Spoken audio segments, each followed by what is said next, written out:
the authorities were kind enough to inform me about citizenship by investment and the legitimacy of these schemes.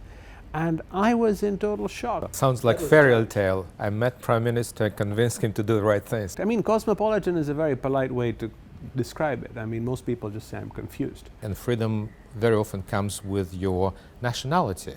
Dubai has taught me that if you put your mind to something, anything is possible.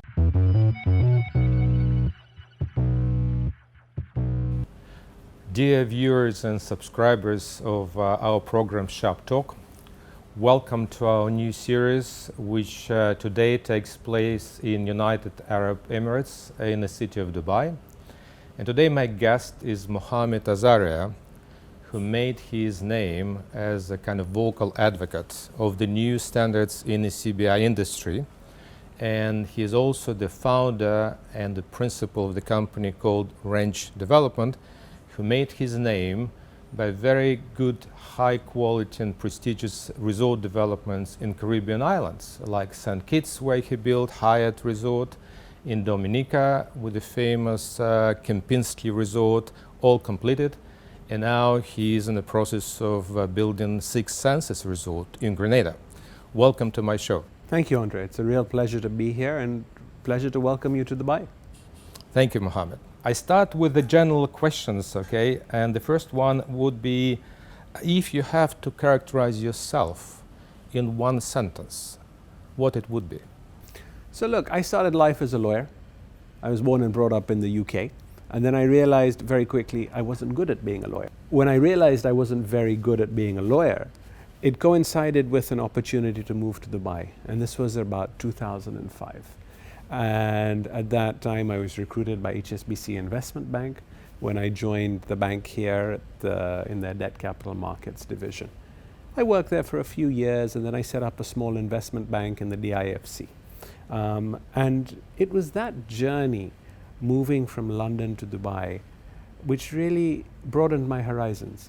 You've spent a few days here in Dubai now, and I think you've seen a city which has grown in a generation. In 10 to 15 years. I mean, this hotel wasn't here 10 years ago, 15 years ago when I moved to Dubai, and now it's one of the best hotels in arguably the whole of the Middle East. But Dubai has taught me that if you put your mind to something, anything is possible with the right focus, with the right dedication, and ensuring you have the right skill sets. You're only hindered by your imagination. Cool. I already feel a kind of synergy between us because you already answered my next question. It was, why Dubai? How many languages do you speak? So languages is not my forte. So English, fluently. And then my mother tongue is Gujarati. My story is I was born in the UK. My father was born in Uganda. My mother was born in Kenya. And 3 generations back in India. We were forced to leave Uganda in 1972 when Idi Amin made his decree. And a lot of Asian Africans found themselves in the United Kingdom. I was born a few years later. And in 2005, I think it was, I had the opportunity to move to Dubai a few years after graduating. And you know, since then we've been settled here for the last 15, 16 years. It's a fascinating story. I think you are kind of, as can be called, cosmopolitan. Correct. I mean, cosmopolitan is a very polite way to describe it. I mean, most people just say I'm confused. But spot on. I mean, I have seen the challenges, my family has seen the challenges of being restricted to just having one nationality. Imagine in 1972, my father and his siblings had to leave everything behind in Uganda and became refugees. Whether that was one brother in the UK, another one in Canada, and other in America, other furthers afield. And in those days, our business, our citizenship by business wasn't there. Or wasn't really the phenomenon it is today. But you know, if that situation was to happen again, with a little bit of planning on the citizenship by investment front, those families could be protected and their wealth preserved so they didn't have to start again in the third country. Mohammed, it takes us to the section which I called our kind of citizenship industry as a whole. Would you agree with the statement that citizenship by itself as a kind of as a phenomena is the biggest and the most unfair lottery in the world, when one kid is born in Bangladesh without literally means to sometimes survive, get education, good healthcare, and another person, a kid, is born in Switzerland with all the kind of opportunities which surrounds him. Okay, so is it correct to call it like unfair lottery? So I don't think it's just your citizenship which demarks the unfairness. The accident of birth, as I describe it, unfortunately or fortunately, depending on which side of that boundary you're on, will determine the initial few years of your initial period of your life. And yes, being born to a certain type of family in Bangladesh opposed to being born to a certain type of family in Switzerland will really impact where you can end up in life. However, if you're from a family in Bangladesh, you work hard, you will have to fight 10 times harder for those opportunities, but you still have the ability to achieve what that child in Switzerland obtained. And this fight, which is 10 times harder, will develop certain quality in life, which eventually probably will help you to become a successful person. Perfect, Mohammed. You answered my question on a personal level, but how about like the government's policies? Because again, we are talking about some social justice issues, right? And a lot of government bodies or international bodies are trying to equalize certain opportunities which exist between different countries. So what your approach would be on a global level to this issue? Would it let it be as it is, or we would try somehow to give opportunities to give those chances to unprivileged kids or youth in those kind of less developed countries? So look, I think it's incumbent on responsible corporates and responsible governments who have significant resources to assist those people coming from challenged economies. And as I see the trends of people from emerging economies seeking kind of second citizenship, obviously in developed countries, there are two parallel trends. One is more like asylum seekers, right? Those people who cannot afford much money. And second one, this is high net worth individuals wishing to invest for the privilege to get certain rights, whether it's permanent residence, tax residency, or second citizenship. Do you see any correlation between these two trends? No, I think they're distinct. At the end of the day, one is a forced movement. Asylum by definition is someone who is prejudiced in his home country by his creed, his color, or ethnicity, and it becomes too much for him to bear, and it's a threat to his life. That is one side of the migration. The other side, which you categorize as investment migration, is where an individual who is affluent invests with his free will in a third country for him to develop a base or life in that third country, which provides him certain advantages to alleviate some of the prejudice he's felt. Okay, that's a good characterization of those trends. Tell me then why the Western governments and some international bodies like European Commission welcome the first trend, and there is no much objection to this. We know there are millions of kind of asylum seekers coming from different unfortunate war-torn zones and so on. But in terms of citizenship by investment program, there is a lot of opposition, there are a lot of restrictions and a lot of negative feelings towards this part of the market. Why is that? And I think as an industry, we are to blame for that. Citizenship by investment, at its essence, is awarding an individual who has good character, who invests, and who develops the economy with the highest honor that a country can provide, which is second citizenship. Where this business attracts negative criticism is where the due diligence undertaken on that individual is not to the highest standard. So it's not program itself, it's rather kind of compliance issues.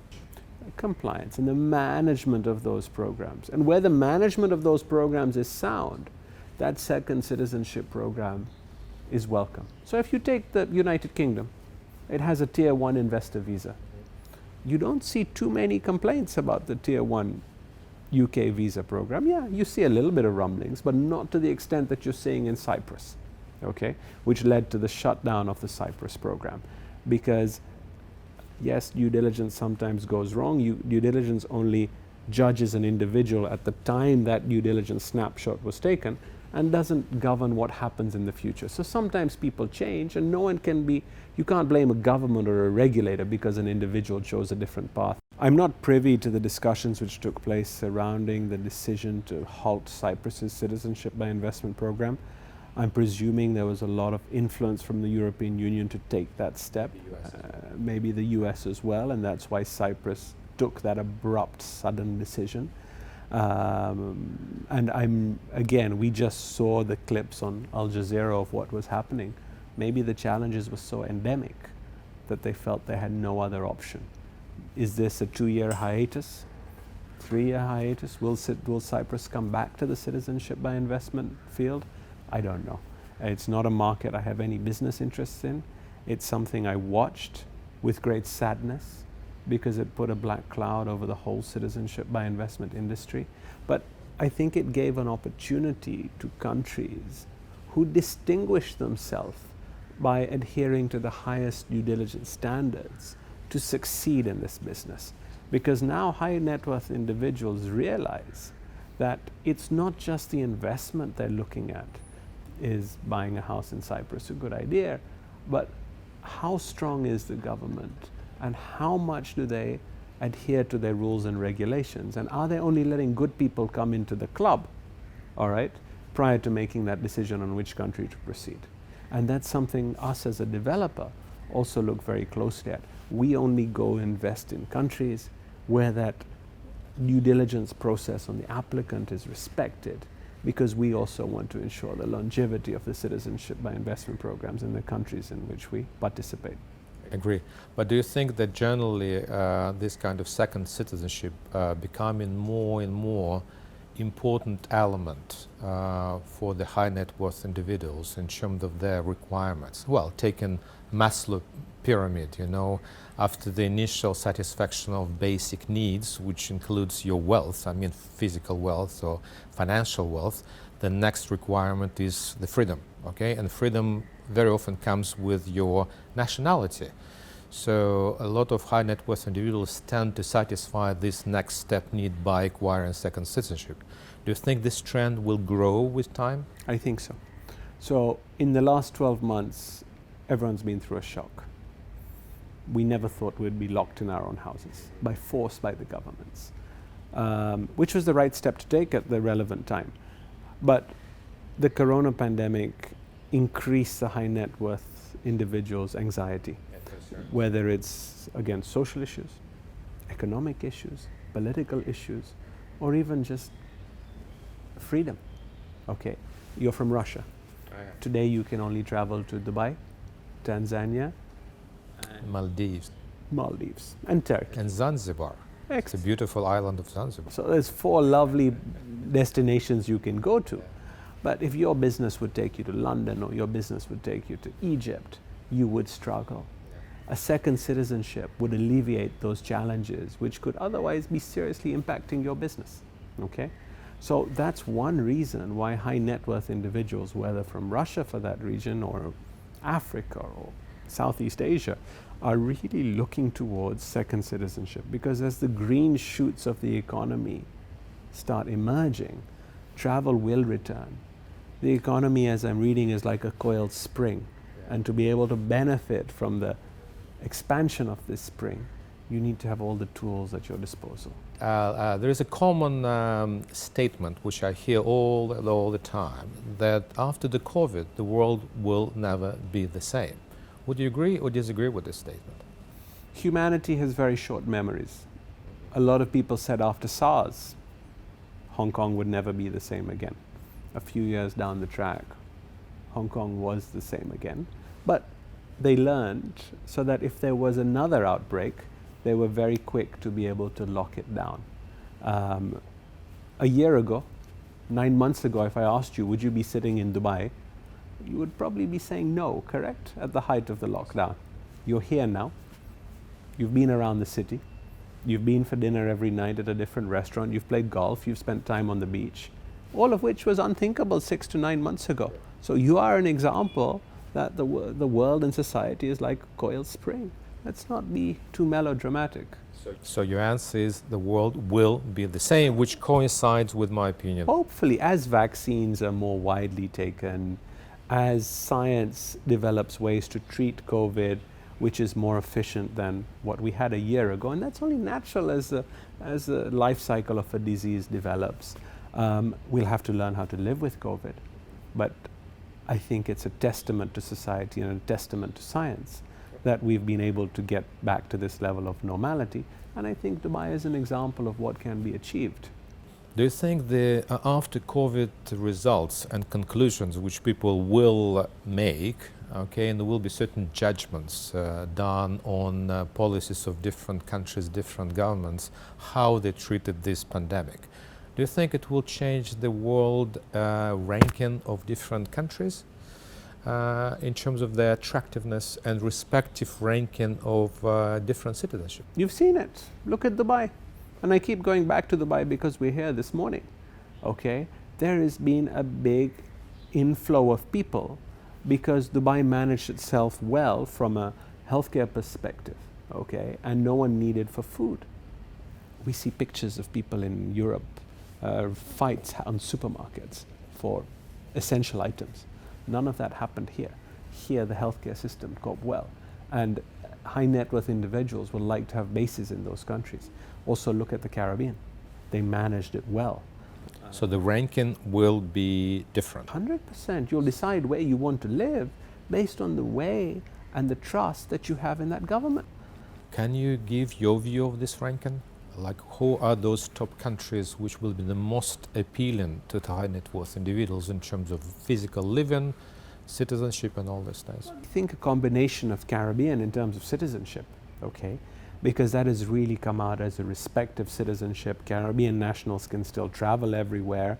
And if things really go badly, the best place you want to be is on an island, correct? Naturally distanced, not socially distanced, because it provides you that opportunity.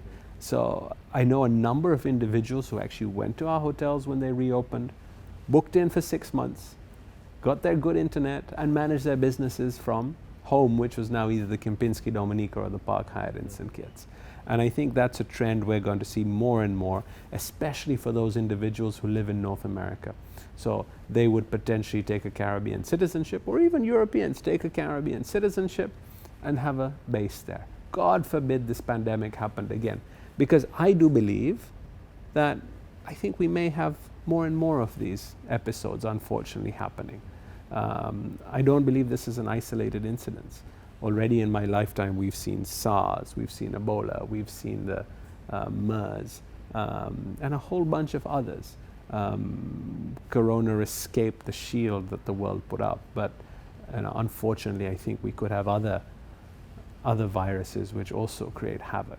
And in that basis, it's always good to have this second place to call home, where you can provide a safe environment for your family.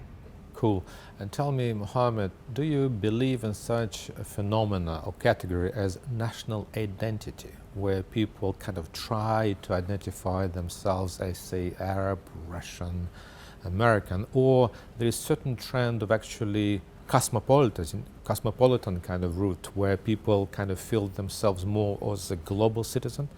I mean, on the level of high net worth individuals. So more national separation or more globalization?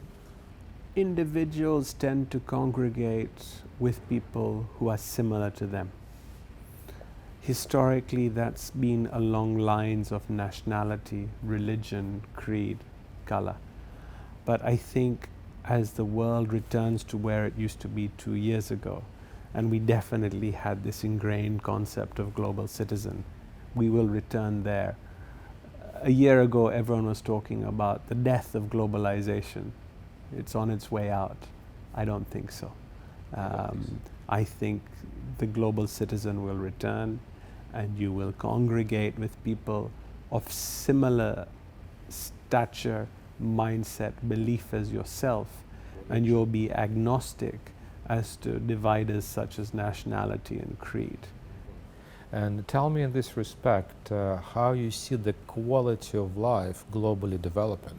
Is it kind of, there is certain equalization of that, where there is a narrowing gap between quality of life in different jurisdictions, or the gap is widening?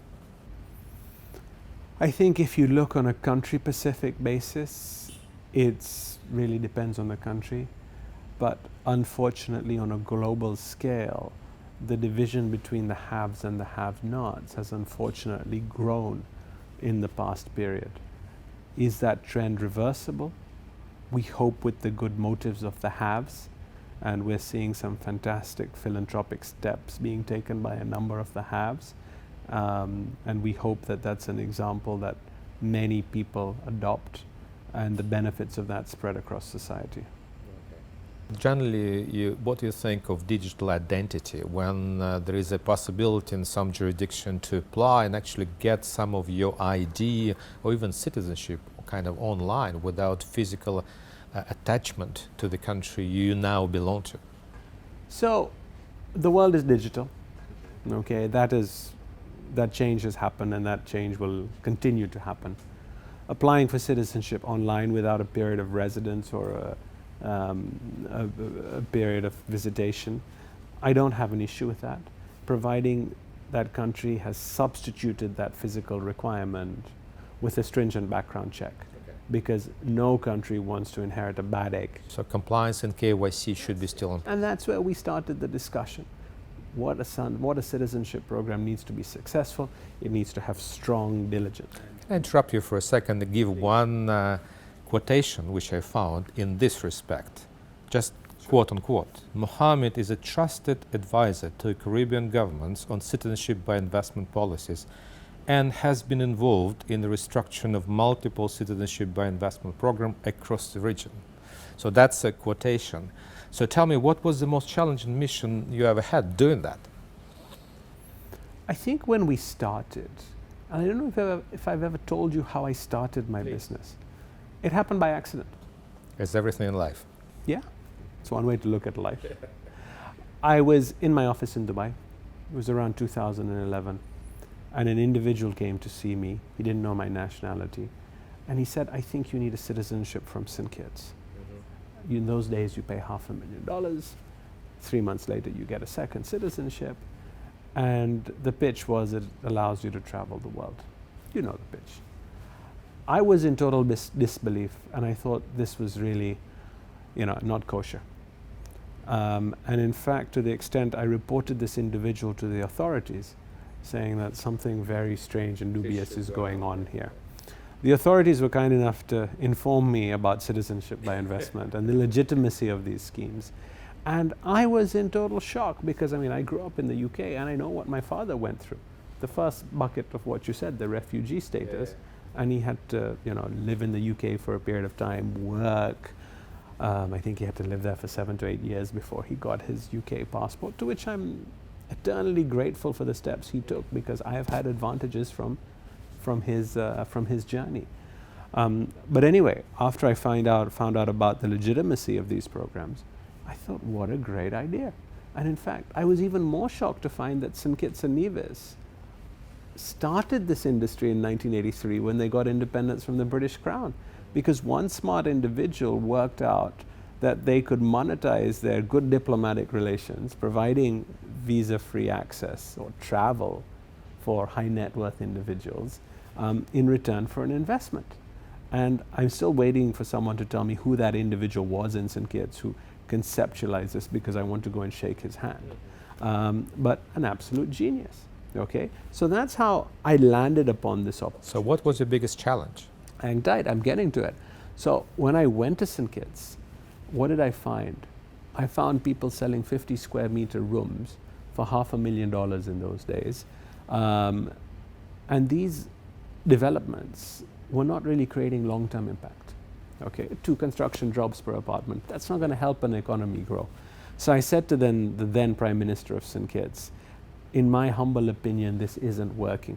Okay, if we are selling if we are requesting people to invest and in return take what is the most valuable asset a country has, its birthright, we need to be ensuring economic impact is created. Okay, and he looked at me and he said, I'm not sure you can deliver. But if you do A, B, and C, I will change the law to facilitate the pooling of capital from citizenship seekers to develop my tourism industry and give you the permission to build what has now become one of the finest hotels in the Caribbean. And, you know, now we're at a different stage of life. We can point to our trophies on the wall and say we built the best hotel in the Caribbean once, we built it again, and now we're on to our third. So now we have a market-leading reputation. We've helped 4,000 people with their second citizenship. That's a big number. It's a big number. But, you know, we're proud of that, and we're actually proud of our developments. But starting out with an idea and sitting face to face across the table from a government and a prime minister, requesting them or encouraging them to believe and have faith in us that we could deliver. Sounds like fairy tale. I met Prime Minister, convinced him to do the right things. Looks perfect. Yeah, everything, you know, life is like a swan on the outside, but you know how hard you've got to pedal. I mean, you've grown a business as well. Okay, I mean, we have scars from the challenges of executing. Right.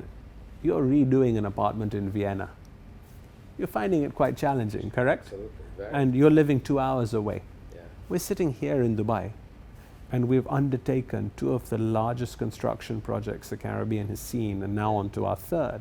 Yeah. You can imagine the challenges, and I'm blessed to have a business partner who's relocated to the Caribbean. We've been partners for 7 to 8 years, and he has a very deep experience in construction, because building on a beach is not a benign environment. You're in a country where nothing is manufactured. Imagine in Grenada we have 200,000 items we have to buy from 5,000 suppliers. Yeah. That's a logistical nightmare for want of any other description. Okay? A project of this scale and quality has not been executed before. So there has to be an element of knowledge transfer from foreign workers to local workers. I will interrupt you for a second because my next section will be dedicated to Caribbean and your real estate. But before we jump there, can you tell me, coming back to the question about CBI programs, if you change 2 major things, 1 or 2 major things in the whole system of CBI industry, what this would be? If I was to make changes and I was a policymaker as pertains CBI, I would ensure that each project helped the economy, and I would monitor it and measure that to make sure performance analysis, right? of the project, not necessarily of the due diligence. We're not discussing that. So if I'm building a hotel, it has to create X number of jobs, and it has to benefit the economy a certain way before I give the concession to the developer to go and raise capital using my. So performance criteria, or efficiency criteria. Correct. And ongoing monitoring, not just this is the business plan on paper, okay? And I think that's essential, because once that project creates jobs, it creates economic impact, the whole country and the native population. A lot of scams. 100%. And the second way that I would change, not necessarily the CBI approval, or I would have a philosophical shift. And I can't take credit for this, but I was with a very smart man who was foreign minister of a country, and I asked him, why are you embarking on this citizenship program? Your country doesn't seem like it needs the capital. He said, we are not selling passports. We're acquiring excellence. Okay? It's not the 200 or the 300 or the $2 million you're contributing to the economy. It's Andre. He's a very well-respected individual. He has a certain skill set, he has a certain knowledge base, and he has a certain business. If I award him with citizenship, I should then encourage him to come to my country. Citizenship investment should be his first touch point, but not his last. He should make Grenada or St-Kitts. It should be in his heart. Correct. It should be in his heart.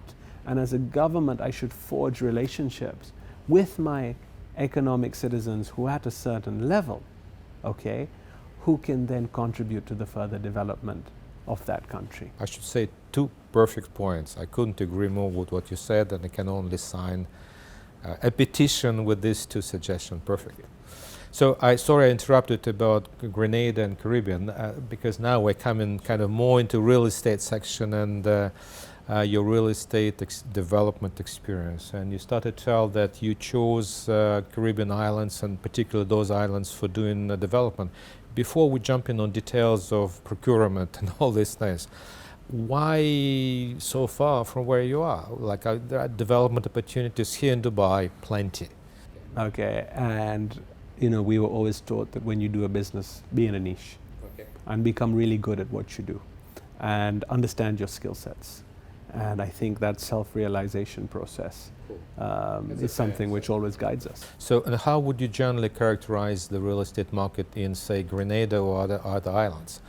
What's so different about this market as compared to traditional ones, Europe, Middle East, and so on? Okay, but so if you look at it, people invest in Europe or the Middle East because they want a home or they want an investment which yields a certain amount of money. You have certain traffic, so there's occupancy, demand, supply. In the Caribbean, the developments are generally fueled by people who are looking for citizenship rather than the investment. Okay, so their primary motivator is that they want an asset which can facilitate their investment. And as you know, there's two ways to obtain second citizenship in the Caribbean. One is through a contribution to the government, a donation as it's colloquially called, or a real estate investment. The real estate investment becomes interesting when it's a more cost-effective way of obtaining your citizenship, because It's more expensive. it's a little bit more expensive, and that delta really governs how successful someone is going to be promoting that. And when the delta is reasonable, individuals who have made their money themselves, because this is typically entrepreneurs who are investing in this first generation, second generation entrepreneurs from emerging markets, who are loath to throw away money, will make an investment in a real estate project because they believe that after the holding period, they can sell to a third person who also will apply for citizenship, and they will take their original capital back. And I think we've proved that theory because on a weekly basis, we have people coming to our office who 5 years ago invested in one of our previous projects and have now found a buyer and are selling it to a third person, and they're taking their capital back. So tell me, that's one important question which a lot of high net worth individuals ask. How liquid those investments can be if they invest today, for example, in your Six Senses project in Grenada? Can they be able to liquidate it? Will it be at par, or they can make some money? What's potential margins, trends on the prices? Anything about that? So it depends on three things, okay? First of all, the acceptance of that country's citizenship program, it still needs to be going strong. So going back to our first point, if that country keeps on doing strong due diligence and keeps following the regulations, the procedures, and the passport holds the same weight, that will be a viable exit option for them. And your prediction is positive? Hang tight. So my prediction is positive by definition, otherwise I wouldn't be in this business. So, but that is the first thing which controls it. And you have to look on a comparative basis. So if 5 years ago, country X was the most efficient, it had the best price point, it had the more benefits, but if country Y comes along and suddenly offers more benefits for a lower price, people are going to be weighing it up. It's a free market of it. It's a free market, and I don't know which country is going to be going down this route of sovereign capital in 5 years' time. But if all things stays equal with the projects we are currently promoting in the primary market in Grenada, with its wide visa-free travel, it's known for its due diligence, and its ability to live in the United States for the E2, today that package is not mimicked by any other country at the same price point. So if all things be equal 5 years down the line, and that passport remains equally as strong, people would prefer to buy something which is ready than something which is under construction in the primary market. Correct. Resale. Spot on. So that should hold its weight. Now, when you look at your entry cost, take an average family of 4. If they were to make a contribution to the government, they would pay $240,000 or $250,000, and that's a sunk. If they sell at $50,000, they've broken even. You follow my logic? Right. If they sell at 100, they've doubled their money. If they sell it at 220, they've times their money by 4. Right. And that's the mindset an investor needs to keep on this. Can I exit at the delta?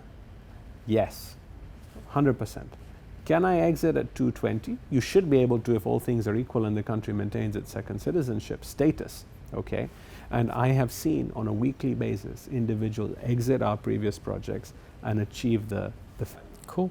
You definitely convinced me that it's worth doing in terms of investment. It's a $50,000 investment to have the opportunity to recover your 220. And what typically happens is individuals will sell it within their own group.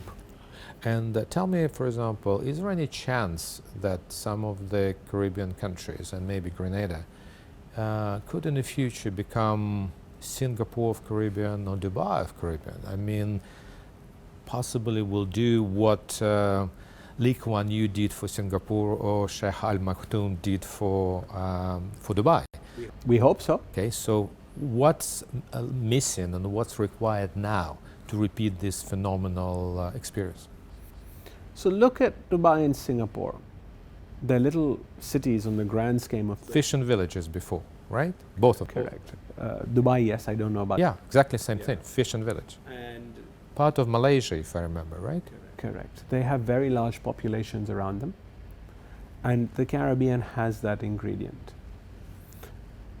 What the Caribbean has done with their citizenship by investment programs, going back to when you asked me about what I would change in these countries, it has attracted a lot of high net worth individuals to make it home.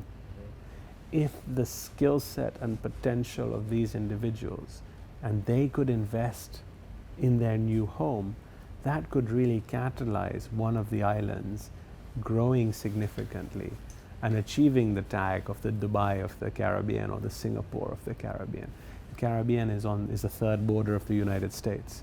Population of So what's missing there? Is it infrastructure, maybe a visionary? Because I mean, we don't hear a particular name of, say, particular president or prime minister of the same caliber of Lee Kuan Yew. Maybe that, maybe a particular economic program, maybe some incentives. Maybe, and I think a crisis like Corona could really catalyze the thinking and develop some of those visions. Lee Kuan Yew and the ruling family in the UAE are truly unique individuals for what they've achieved.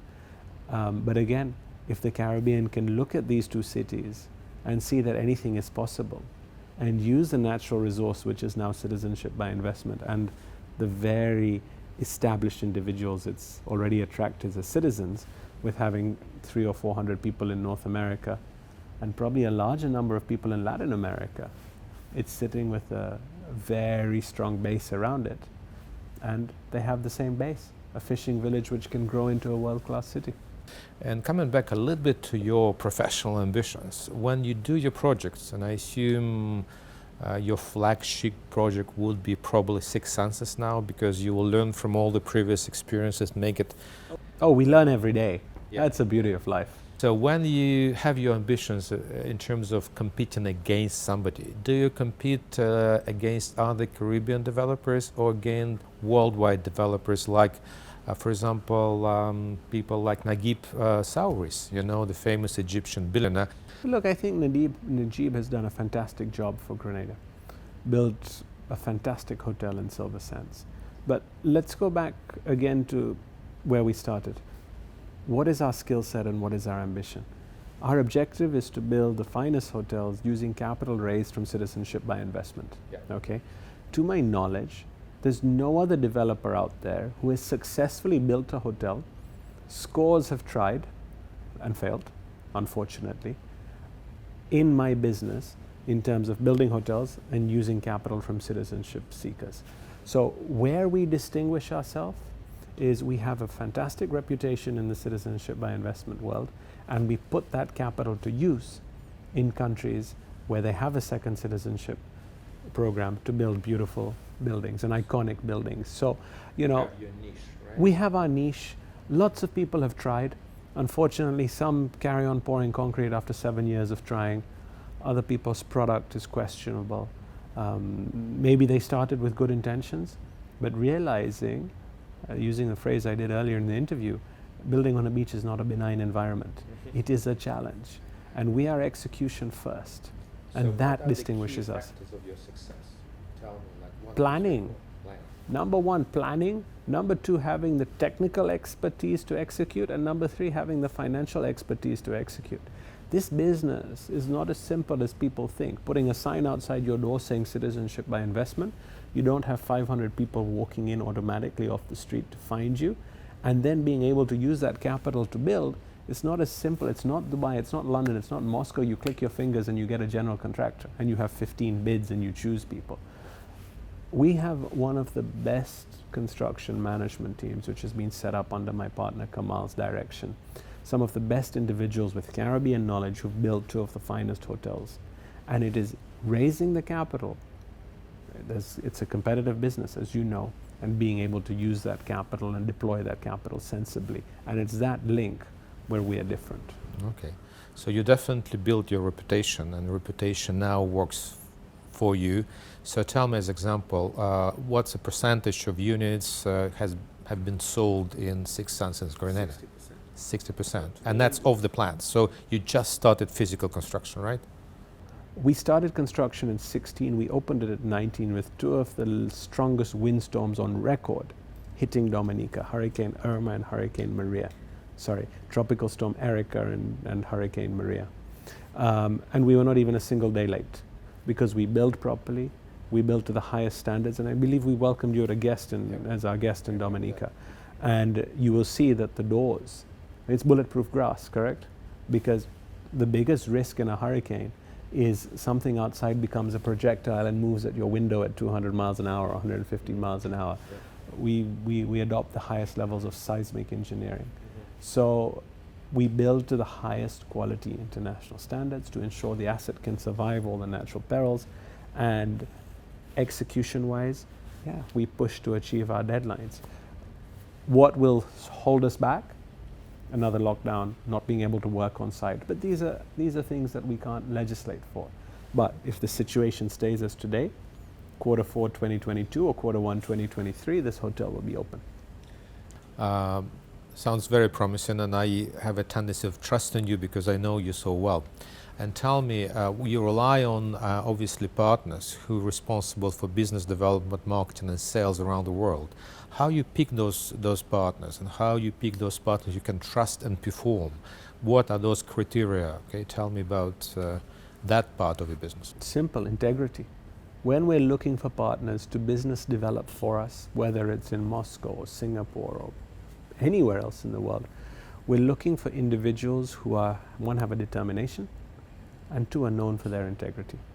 Because obtaining a second citizenship is a decision which comes with anxiety. You're a global citizen, you might have 3, 4, 5 citizenships. But for someone who's from Russia, his parents have been from Russia, and he's always thought he was going to die Russian, to gain his trust to become Grenadian, which is a smaller country, a long, long way away from home, that individual has to be convinced, or that individual has to be handheld by someone who has the knowledge, experience, and the credibility. And these are the characteristics we look for. So I assume so far you have good partners. So tell me about good examples of those. Look, we've been working together for how long? 2 years? 3 years? 3 years, yeah. And we've been very impressed by your team's credibility. I think it stems from the culture you instill in your organization. Delighted to, we started working with Moscow Sotheby's, and then we moved on to Cyprus Sotheby's, and now hopefully we'll work with the other branches of Sotheby's that you have under your umbrella in the other countries. We've had success. We can build on that success. And I think your team is very responsive. They identify the right sort of client, because this is not a product which is suitable for everyone. Okay? You have to identify the individual who has the desire to be a global citizen and who has the means to be a global citizen, and has an outlook which facilitates that. Perfect, thank you. And tell me, when you're finished and done with this project, which I hope will be in time and as you planned, what will be the next step? I'm moving to Moscow to join your team. Cool. That's if you'll have us. May I ask you one question about your corporate experience? When COVID hit, and it was kind of unexpected, what emotions did you experience as the CEO of the big group, and how you transferred those emotions into your team, convincing them that you can survive? So look, when COVID hit in February or March and we were all locked down, we were probably blessed that we were locked down very early on in Dubai. So we had a little bit of time to think. And also that we're quite international and we saw what was happening in China. And first emotion was panic. We don't know what's going to happen, but running a company, we don't have the luxury to panic for too long, okay? And the next important step is to take the right decision, or what we believe is the right decision, fast, okay? So we spoke to our general managers, we talked to our hotel operating partners, and I said, gentlemen, you need to shut. And they looked at me, calling up from the other side of the world, because remember, this was about 2 or 3 weeks before it really took off in the Western Hemisphere. And they said, Mohammed, you're nuts. I said, no, this is what we're doing. Okay, and with the benefit of hindsight, it was the right decision. Then it was a question of reopening, and we're grateful for the government support, which helped us reopen swiftly. We reopened the Kempinski on the 1st of July and the Park Hyatt Sint-Kits in November, because it's important not just for us, for the countries, for their investors to have those assets back online. And then how we market our product, because Corona shouldn't put the stop on a second citizenship investment. Right. Yeah, people are nervous about travel, but as when we started, it's now a comfort blanket and a hedge against anxieties. And that's the message that we put out there on social media. And I'd say we got very good at interacting on the internet. Our digital marketing efforts really stood up. We learned how to do webinars. Advantage or competitive edge, as I can see? No, I mean, on the marketing side, I think we have a great sales team. People have been with us for a significant amount of time. As I say, when I interview new people, either you're with us for 2 months or 10 years. Okay, there's no in between. So they have to survive. Right? If you get through 2 months, it shows your integrity has been, you've passed the integrity test, and it shows you're going to put in the effort. Do you have a corporate mission, by the way? Sorry? Do you have a corporate mission? Formalized? No, I don't have a formalized mission, but I think everyone who knows me knows that my door is always open. I'm in at 8 o'clock every morning, and I'm probably the last person to leave. And we have a very flat structure, and maybe if that can be cemented into or crystallized onto paper, is what a company of our size, it needs to have a flat structure and a very approachable management who need to lead by example. And despite all these difficulties the company went through, you keep talking about social responsibility. Is it really high on your kind of list? 100%. At the end of the day, Andre, we've been given an opportunity to develop in third-party countries, which we weren't born in. And that country has welcomed us with open arms. We, as a corporate, we have an obligation to assist the communities in which we operate. And then only is it a partnership, and then only will we be welcomed. So I wanted to thank you for very, very interesting conversation and your attitude and your fairness and openness, discussing difficult questions which I was trying to ask you. I appreciate that, and I think it's not the last interview we do. I hope not. I hope we do this regularly. So thank you for that. Thank you for being with me today. Thank you, dear spectators, for being with us today. I hope you enjoy our conversation with Mохаммед Асария. Follow us on YouTube, SHARPe Talk program. Goodbye.